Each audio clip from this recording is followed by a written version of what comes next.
रमजानचा पवित्र महिना संपल्यानंतर आनंदाचा आणि बंधुत्वाचा सण ईद उल फित्रच्या उत्साहात साजरा करण्यात आला।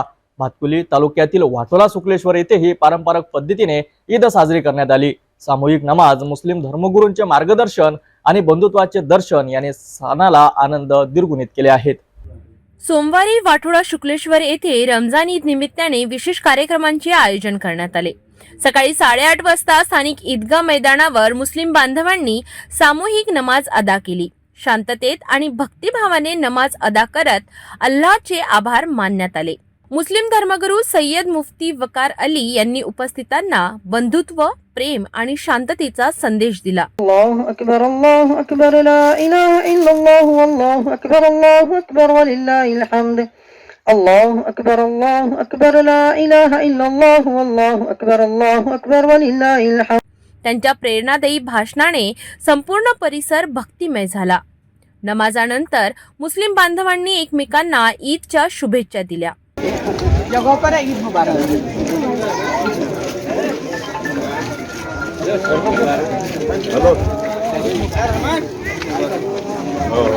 गावातील हिंदू मुस्लिम बंधुत्वाचे प्रतीक म्हणून नागरिकांनी गळाभेटी घेतल्या आणि सणाचा आनंद साजरा केला।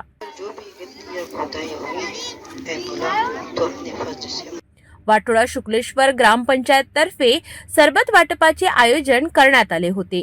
उन्हाच्या कडाक्यातील ग्रामस्थांना थंड आणि गोड सरबताचा आनंद घेता आला।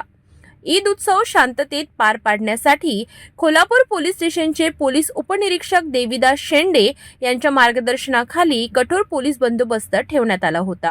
स्थानिक राजकीय नेते आणि ग्रामस्थ यांनी मुस्लिम बांधवांना प्रत्यक्ष भेटून शुभेच्छा दिल्या। समाजातील सहिष्णुता आणि ऐक्याचे दर्शन या निमित्ताने घडले। वाटोला सुकलेश्वर येथे ईद उत्सवाने शांतता आणि सद्भावनेचा संदेश दिला। बंधुत्वाचे हे सुंदर दृश्य आपल्या सर्वांसाठी प्रेरणादायी आहेत। पाहत रहा सिटी न्यूज।